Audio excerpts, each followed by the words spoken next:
종려주일은 예수님께서 십자가를 지시기 위해서 한 번도 타지 않은 나귀를 타시고 예루살렘 성으로 들어가신 날, 수많은 군중들이 모여서 예수님의 오심을 환영했던 그날, 수많은 사람들이 종려나무 가지를 꺾어 흔들면서 호산나 호산나 외쳤습니다. 왜 백성들이 예수님을 향해서 호산나 외쳤을까요? 제가 오늘 아침 묵상을 하면서 특별히 깨달은 것이 있었습니다. 군중들이 예루살렘에 어린 나귀를 타고 오신 예수님, 그 예수님이 스가랴 선지자의 예언에 의해서 그런 것이 확인된 거예요. 근데 군중들은 스가랴 선지자의 예언을 알았기 때문에 환영한 것이 아니었습니다. 군중들은 단지 자신들의 편리 때문에 예수님을 환영했습니다.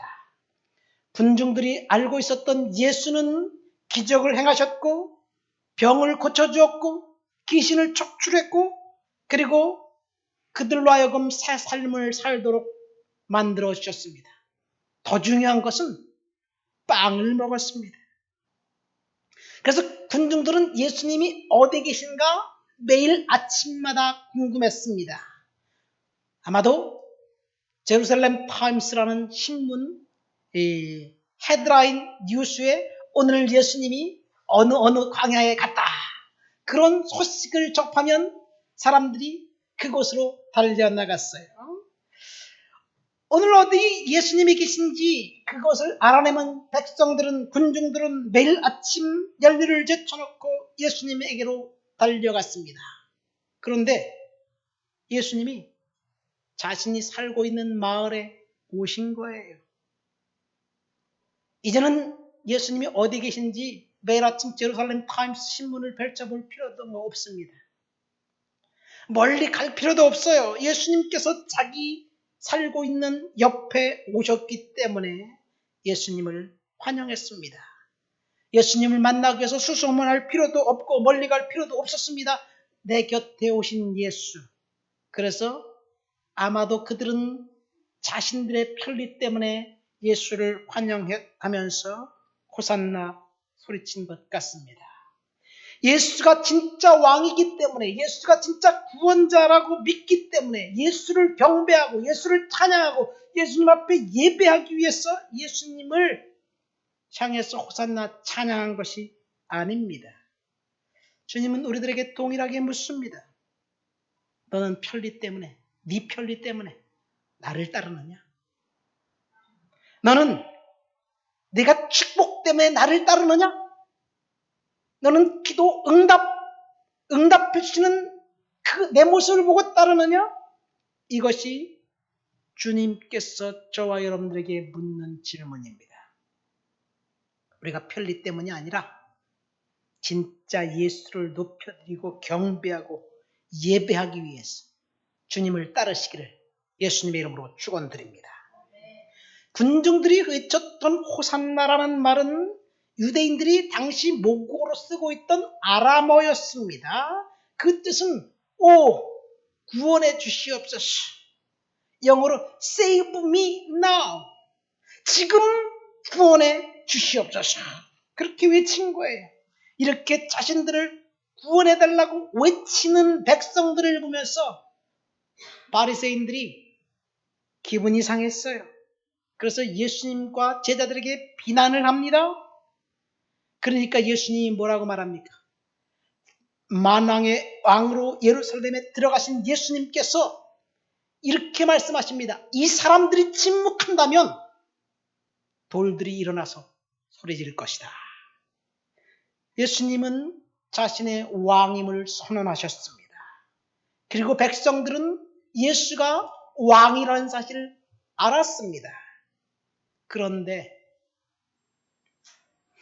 백성들이 알고 있었던 왕의 개념과 예수님께서 행사하시고자 하셨던 왕의 권능은 180도 달랐습니다. 백성들은 호산나 외치면서 강력한 정치적인 리더 역할을 해달라고 요구했습니다.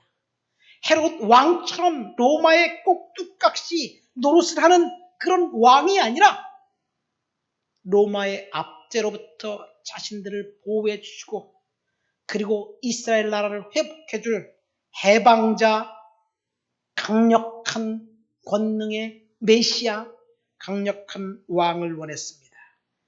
이것이 그들이 바랐던 메시아였습니다. 그래서 백성들은 예수를 잡아 억지로 왕으로 삼으려고 했습니다. 그런데 예수님의 생각은 전혀 달랐습니다. 군중들이 원하는 것을 들어주시기 위해서 예루살렘에 들어간 것이 아닙니다. 주님은 아무도 타보지 않은 어린 나귀를 타고 예루살렘에 들어가신 이유는 십자가를 지시기 위함이었습니다. 그런데 이 십자가를 지셔야 한다는 당위성 앞에서 주님은 고민하셨습니다. 그리고 결단이 필요했습니다. 그래서 주님께서 기도하신 거예요. 이것이 오늘 우리가 읽은 겟세마네 동산의 기도입니다.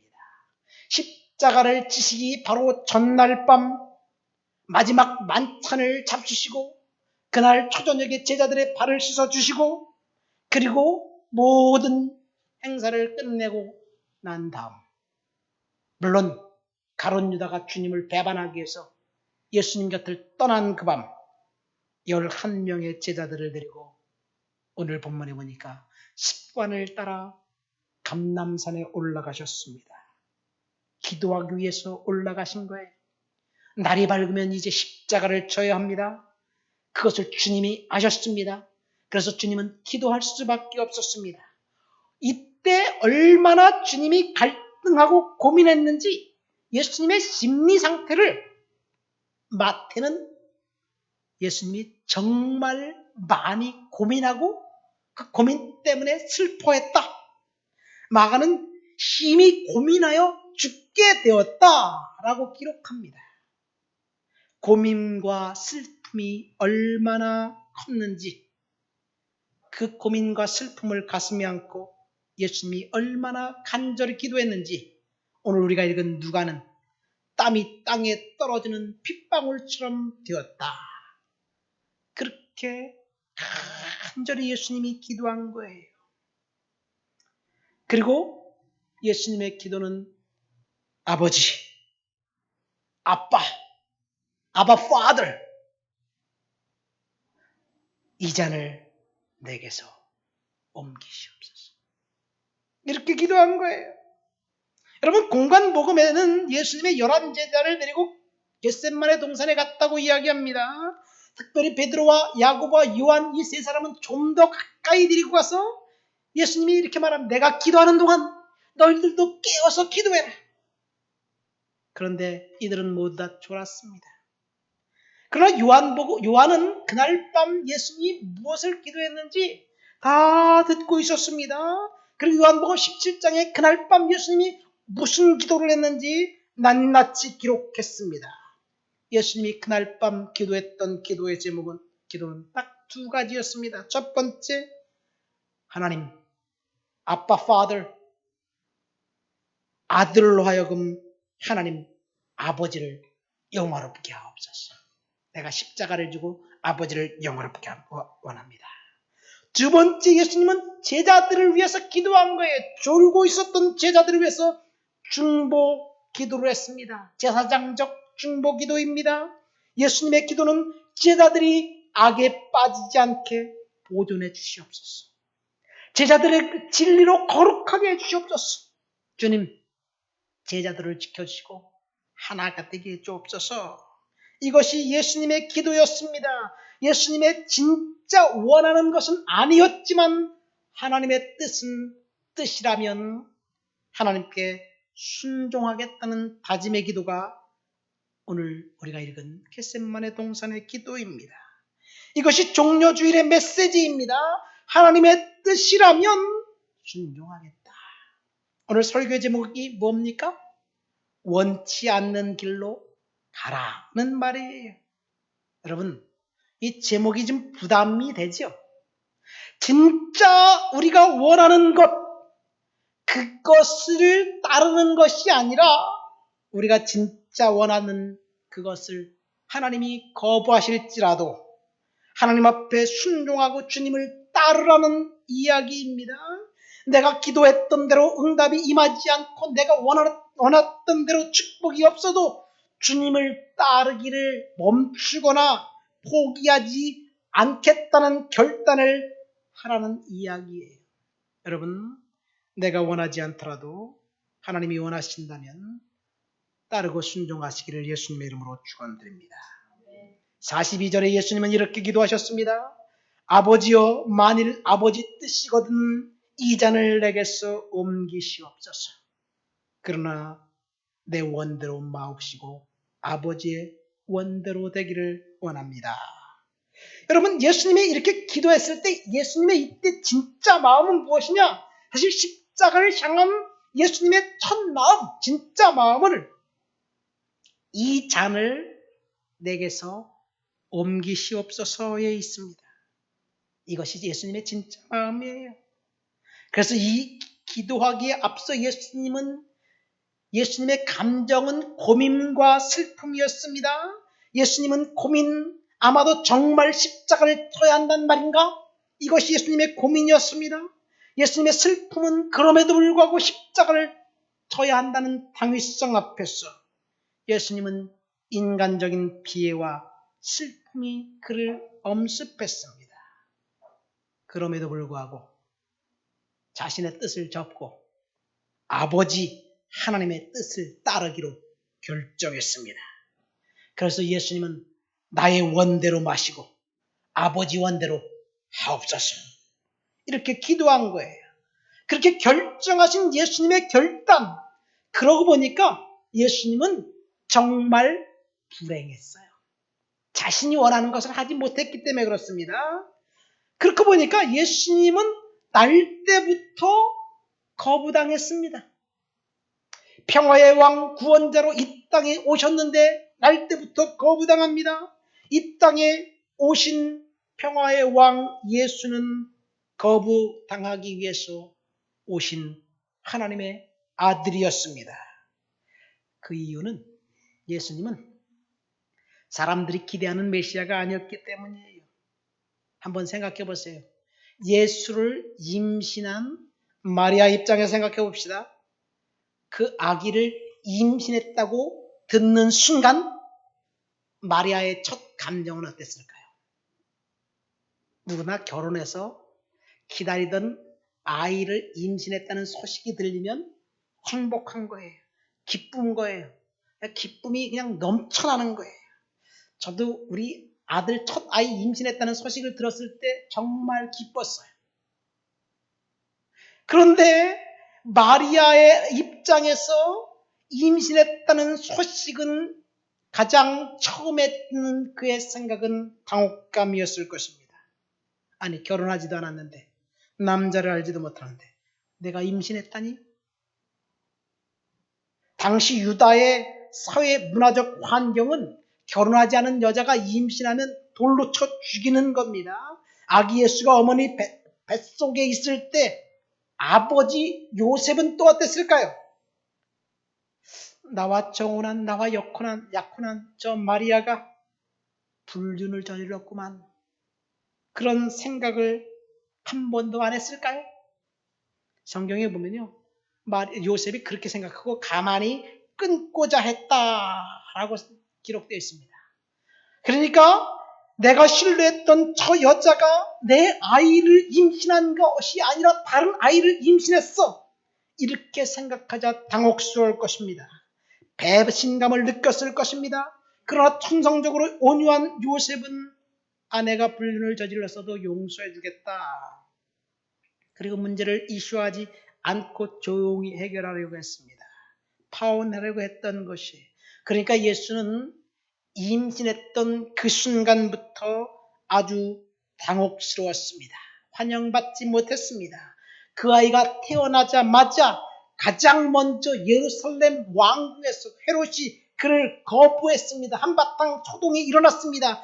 그를 죽이려고 군대를 동원했습니다. 그래서 베들레헴에 살고 있었던 2살 이하의 어린아이들이 살해당했습니다. 이렇게 태어날 때부터 거부당했던 메시아는 오늘 종려주일 영광의 그 자리에 들어가는 순간 사람들이 그를 환영했지만 정작 당사자인 예수는 그 영광의 순간에 거부당할 목적으로 예루살렘에 들어갑니다. 철저히 거부당했고 철저히 버림받았습니다. 사람들로부터 거부와 버림당한 것은 그래도 이해할 수 있습니다. 근데 그것은 그가 가야 할 길이 그 길이기 때문에 그래요. 그러나 결정적인 순간 아버지 하나님도 예수를 향해서 침묵했고 거부하셨습니다. 외면하셨습니다. 십자가에서 운명하시는 그 순간 예수님이 아버지로부터 철저히 거부당했고 완벽하게 외면당했습니다. 그래서 그 거부감이 얼마나 아픈지 예수님이 십자가에서 이렇게 외친 거예요. 나의 하나님, 나의 하나님, 어찌하여 나를 버리셨나이까? 버림받았어요. 버림받아야지 저와 여러분들이 구원받기 때문에 그렇습니다. 예수님은 자신을 섬겼고 도왔고 질병을 치유해 주었고 굶진 자들을 먹여 주었던 그 군중들로부터 외면당했고 거부당했습니다. 오병이어의 기적을 경험했던 군중들이 며칠 전까지만 해도 예수를 잡아 억지로 왕으로 삼으려 했던 그 군중들이 예수를 십자가에 못 박으소서, 십자가에 못 박으소서 이렇게 외치며 살기 등등하게 달려듭니다. 군중 심리를 탓해야 할까요? 뒤에서 조종한 사악한 제사장들과 서기관들을 탓해야 할까요? 예수는 철저하게 거부당했습니다. 군중들의 거부 역시 자신의 사랑했던 제자들로부터 외면당했던 것에 비하면 아무것도 아닙니다. 3년 반 동안 자신의 진액을 다 쏟아부었던 가르치고 양육했던 제자 하나는 배반했고 그리고 나머지 11 제자 역시 한 명도 남김없이 결정적인 순간에 다 도망가 버렸어요.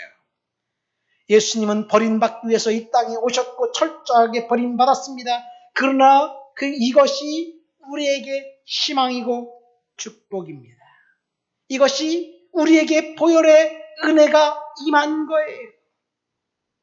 거부당한 평화의 왕, 그는 자기가 원하지 않아도 하나님께서 원한다면 그 길로 가기로 결단했습니다.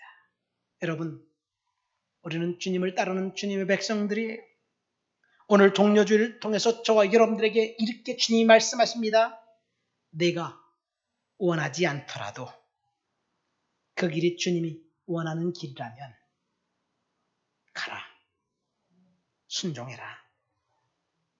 당장 쏟아붓고 싶지만 참아라. 기다려라. 이 말씀이에요. 자연적인 우리의 육신은 원하지만 우리가 따르고 순종해야 할 것이 무엇일까요? 오늘 본문을 통해서 저는 3가지 이슈에 대해서 생각해 보려고 합니다. 첫째, 예수님은 습관을 따라 감람산에 올라갔다고 말씀합니다. 여러분, 예수님은 기도하는 좋은 습관을 갖고 계셨습니다. 우리가 갖고 있는 습관은 어떤가요? 우리가 갖고 있는 나쁜 습관을 버리고 영적으로 깨워 주님의 제자답게 살아가는 습관을 만들라는 이야기예요. 믿습니까? 이것이 오늘 종려주의를 통해 주시는 첫 번째 메시지입니다. 복음서에 보면 예수님이 19번 기도했다고 언급되어 있습니다. 그러나 실제로 예수님이 기도했던 그 내용은 6번 나옵니다. 그 중에서 가장 짧은 기도는 아바 파더, 아버지의 이름을 영광스럽게 하십시오. 이런 기도입니다. 예수님은 중요한 영적인 싸움을 앞에 두고 기도로 무장하기 위해서 산으로 가셨습니다. 한적한 곳에서 홀로 기도했습니다. 밤이 맞도록 철야 기도했습니다. 그러니까 예수님은 철야 기도, 새벽 기도, 혼자 기도하는 관상 기도의 모범을 보여주었어요. 3번은 밤새도록 홀로 기도했고 그중 2는 12 제자를 선택하기 하실 때와 오늘 겟셋만의 동산의 기도입니다. 또 다른 3번은 제자들을 배에 태워 보내신 후 홀로 산에 가셔서 기도로 무장하셨습니다. 그 이유는 바다 건너, 저 건너편에 보면 거네사렛 땅, 이방인의 땅, 그 땅에 사악한 귀신 들린 그 병자들을 고치고 하나님의 나라를 선포하기 위함이었습니다. 이렇게 중요한 일을 할 때마다 예수님은 기도로 무장하셨습니다. 사탄의 방해를 불구하고 예수님은 기도하시고 나가서 사탄을 결박했습니다. 종합해 보면 예수님은 중요한 일을 앞두고 기도로 무장했습니다. 이것이 예수님의 기도의 습관입니다. 사탄의 공격을 파쇄하는 능력 역시 기도에서 나옵니다. 예수님께서는 단호하게 기도만이 능력을 행사할 수 있는 출발점이다 라고 말씀하십니다. 종려줄 저와 여러분들에게 하나님이 주시는 말씀은 기도는 사실 자연적인 우리의 마음, 우리의 육신은 기도의 자리에 나가기가 쉬운 게 아니에요. 그렇죠? 그럼에도 불구하고 주님은 내 뜻이 아니라 아버지의 뜻을 따라서 기도의 자리에 나가라는 이야기예요.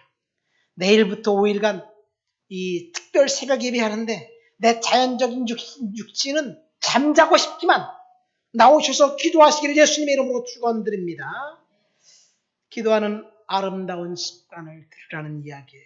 여러분, 습관이 무엇인가요? 우리가 무의식적으로 하는 좋은 행동이나 좋지 못한 행동 다 포함됩니다. 영어로 습관을 커스텀이라는 말도 있지만 habit이라는 단어가 있습니다. habit은 습관이에요. 근데 원래 이 말의 뜻은 의복이나 옷감을 의미합니다. 요즘 영어로 사실 승마복을 라이딩 헤빗이라고 해요. 라이딩 헤빗. 저희 말에 타는 습관이 아니라 승마복이에요. 그리고 그 복장이나 복식을 헤빌리먼트라고 합니다. 헤빗에서 나온 거예요. 그러니까 습관은 우리의 인격이 입고 있는 옷이에요. 저와 여러분들이 이 인격이 입고 있는 옷, 우리의 인격의 겉모습이 습관입니다. 습관은 우리의 생각이나 마음의 결정 없이 자동적으로 나오는 거예요. 단순한 반응입니다. 우리가 행동하고 반응하는 것 중에서 95%는 자동적인 습관입니다. 예를 들어서 피아노니스트가 피아노를 치는데 어느 건반을 두드릴지 결정하고 피아노 치는 게 아니에요. 자동으로 치는 겁니다. 생각하지 않고 그냥 치는 거예요. 이 춤추는 댄서가 어느 발을 내딜까 결정하고 춤을 추지 않습니다. 자동 반응입니다. 생각하지 않고 반응하는 거예요. 말할 때도 그렇습니다. 생각하고 말해야 되는데 그냥 입에서 툭 튀어나옵니다. 요즘 선거철에 말 한마디 실수 때문에 그 사람들의 구설수에 오르는 그 일들이 많잖아요.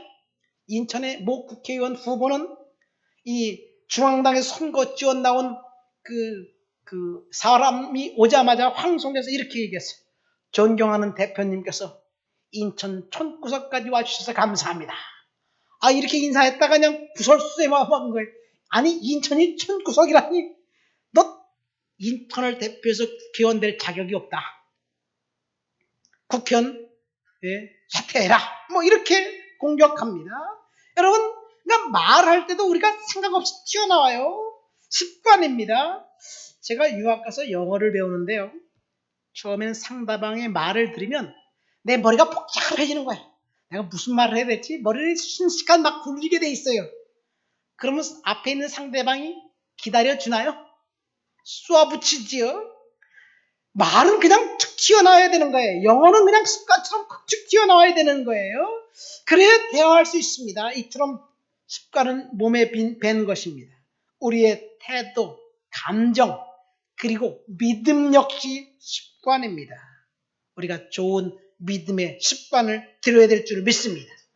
이것이 오늘 말씀을 통해서 주는 첫 번째 교훈입니다. 우리가 고의적이든 의식적으로 새롭고 보다 나은 습관을 개발하려고 노력한다면 우리는 이미지의 낡은 습관을 벗어버리고 새로운 생활 패턴으로 바꿀 수 있습니다.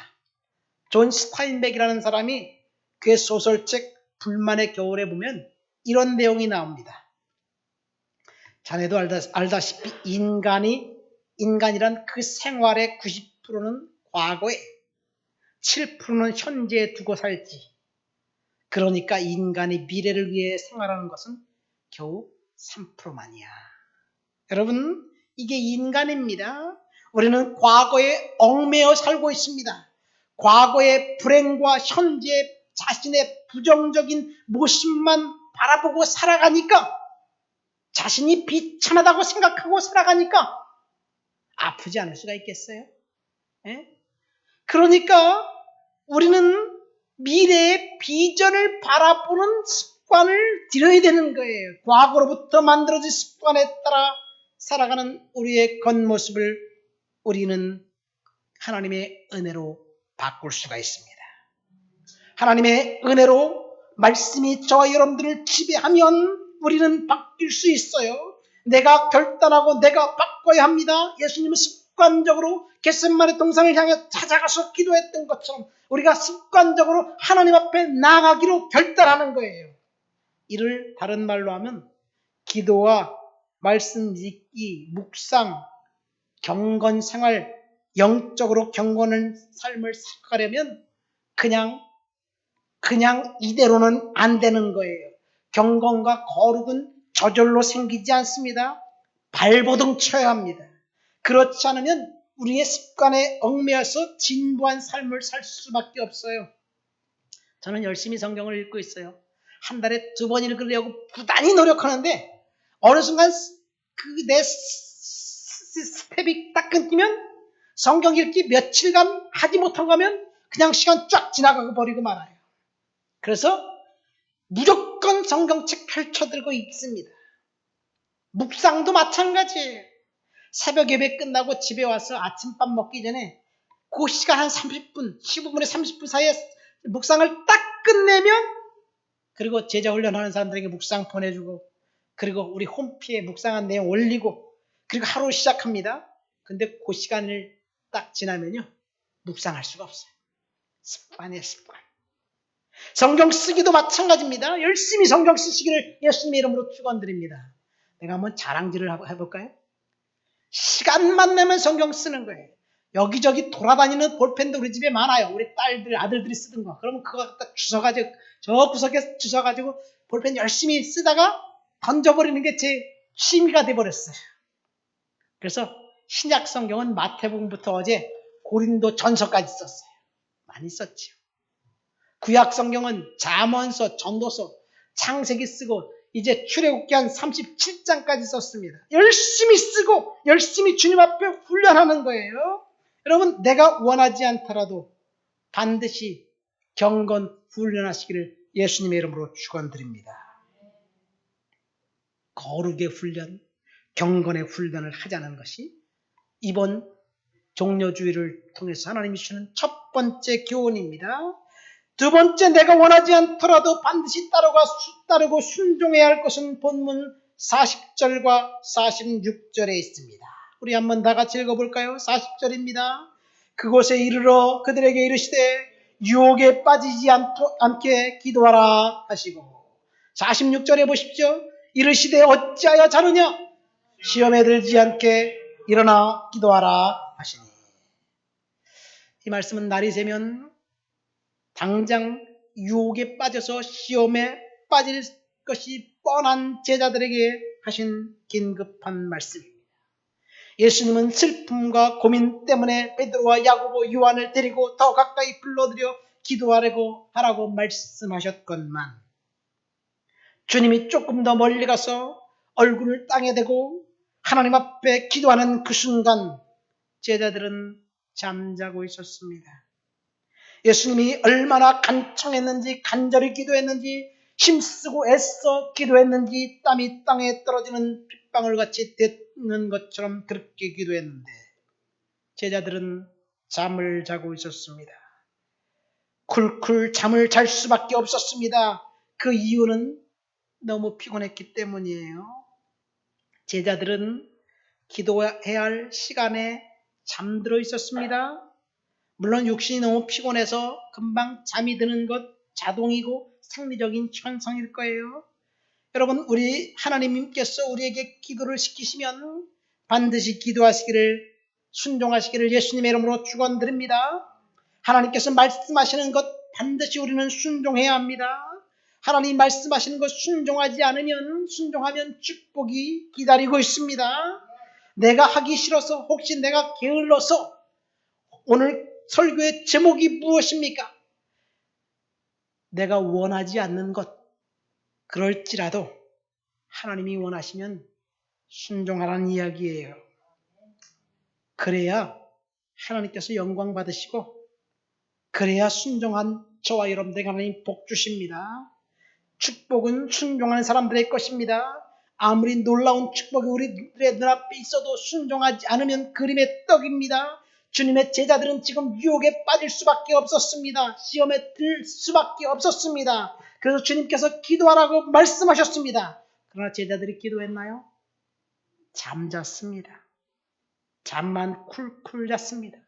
깨어있어야 할 그 시간에 잠을 잤습니다. 아니, 그들이 잠자기를 원했습니다. 왜? 피곤했기 때문에. 그러나 그 시간 그들은 기도해야만 했습니다. 이날 기도하지 않았던 제자들은 날이 새자 예수님을 버리고 도망가 버렸습니다.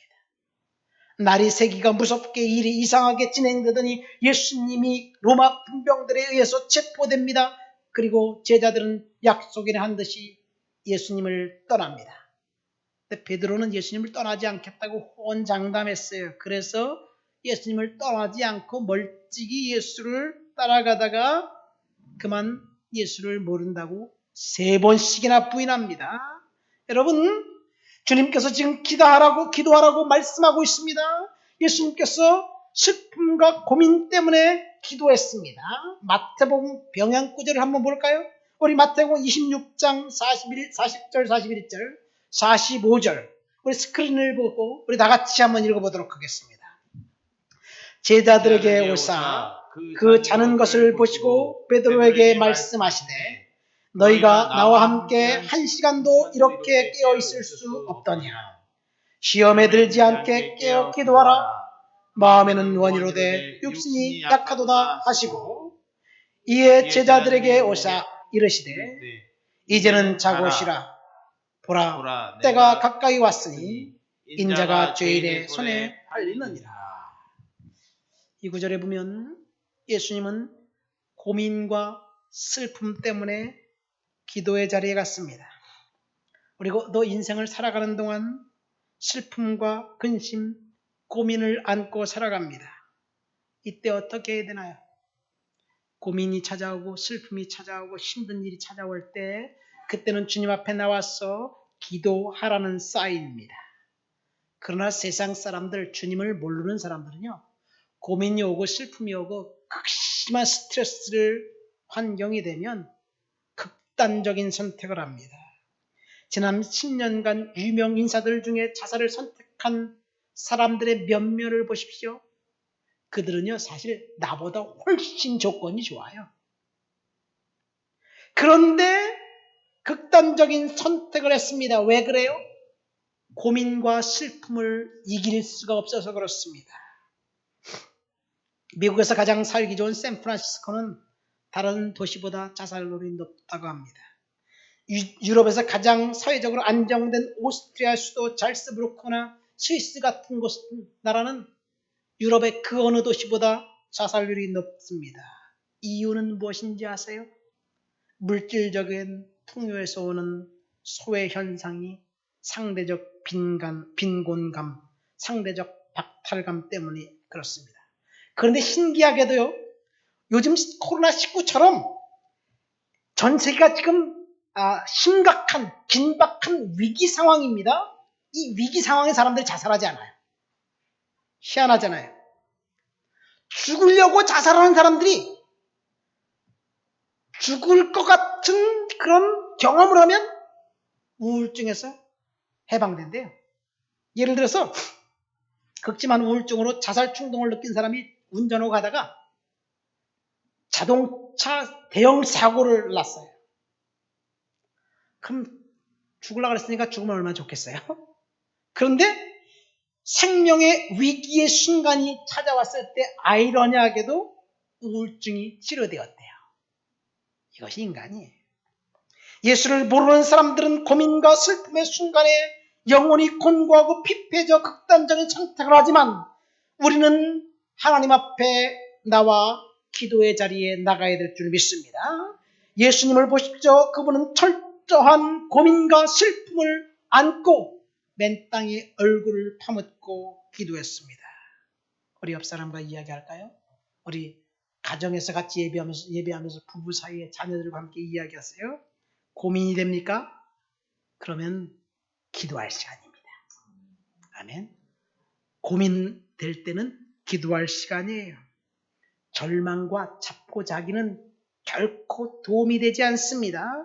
우리의 상황이 아무리 절망적이고 희망의 끝이 보이지 않더라도 십자가를 지시기 전날 예수님의 마음 같을까요?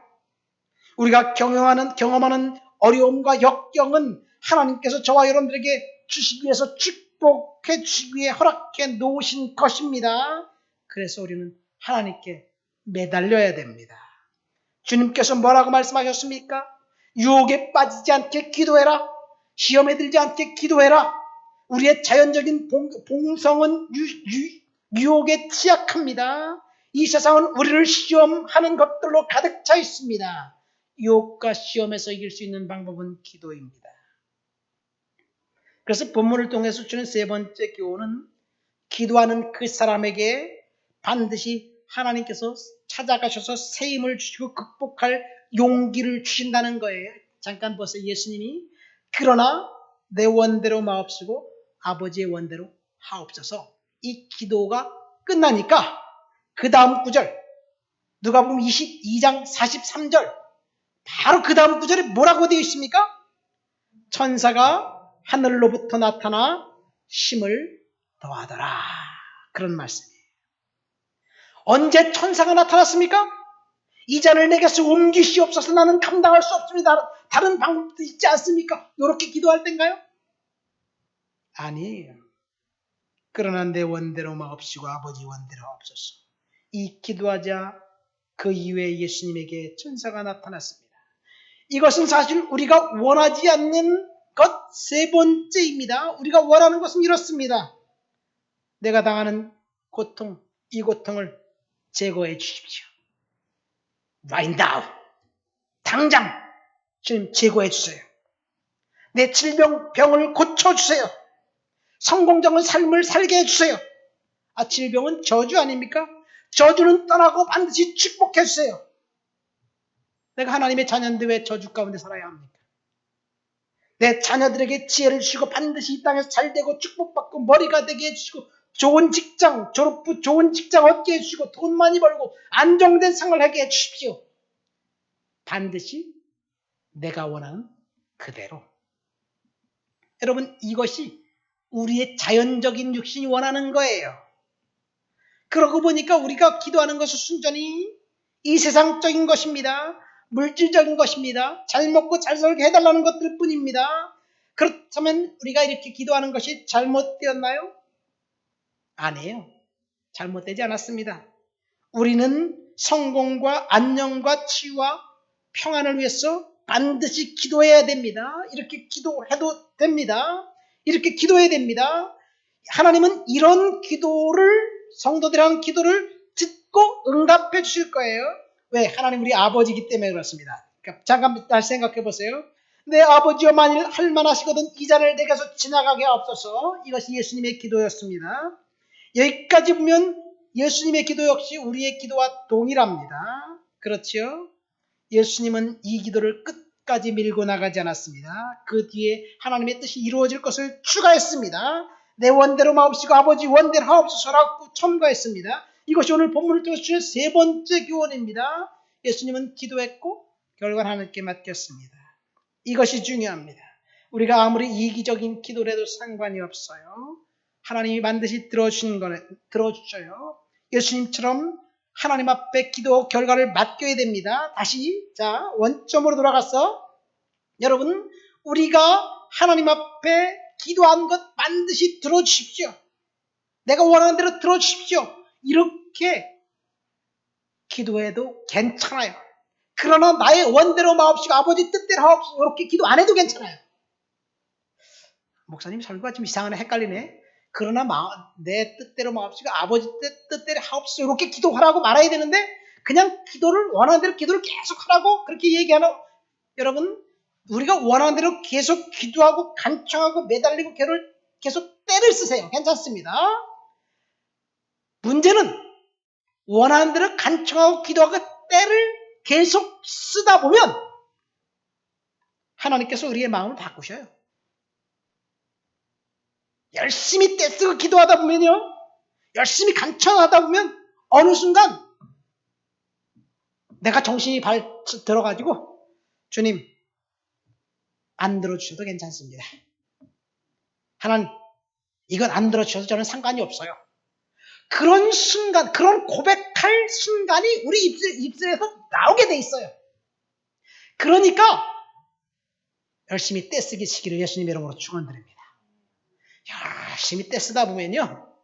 어느 순간 계속해서 떼쓰고 기도하다 보면 어느 순간 하나님 이거 안 들어주셔도 괜찮아요. 하나님 뜻에 맡깁니다. 이렇게 고백할 날이 있습니다. 이렇게 고백할 때까지 떼쓰는 거예요. 믿습니까? 문제는 때도 안 쓰는 게 문제예요. 사실은. 그러니까 하나님께 순종하는 사람이 우리는 반드시 되게 돼 있어요. 믿습니까? 기도하면 말씀을 맺습니다. 오늘 우리는 예수님께서 하신 겟세마네 동산의 기도로 종료 주일 설교를 들었습니다. 내가 원하지 않는 길을 가야 할 때, 그때 순종하기는 쉽지 않습니다.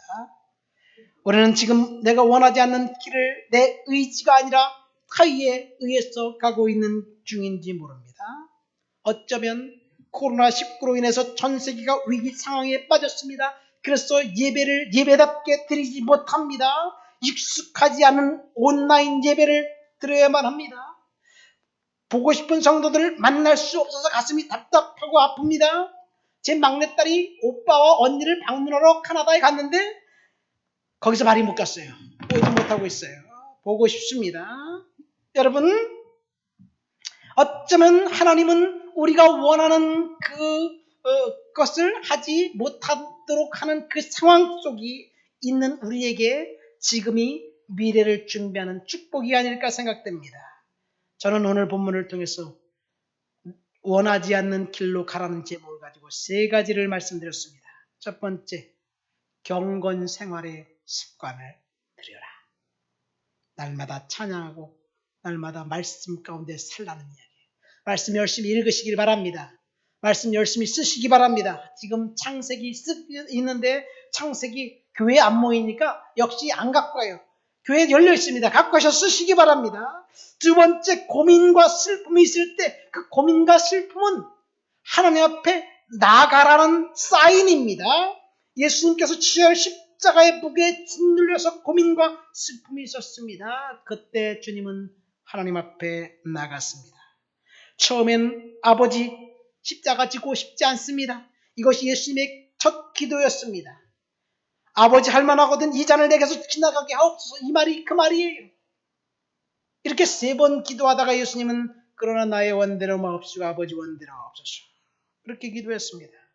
이렇게 기도를 수정하자 천사가 나타나서 하늘에서 예수님의 기도를 더욱더 심을 복돋아 주었습니다. 우리도 예수님처럼 기도하고 결과는 주님께 맡겨야 될 줄 믿습니다. 이것이 내가 원하지 않는 것을 해야만 할 때입니다. 여러분, 기도는 열심히 간청하고 떼쓰고 간구하다 보면 우리도 예수님처럼 그러나 나의 원대로 마옵시고 아버지 뜻대로 하길 원합니다. 그런 기도가 나오게 돼 있어요. 그때까지 기도하면 주님께서 역사하실 거예요. 믿습니까? 우리 말씀을 생각하면서 나가서 통성으로 기도합니다. 하나님, 내가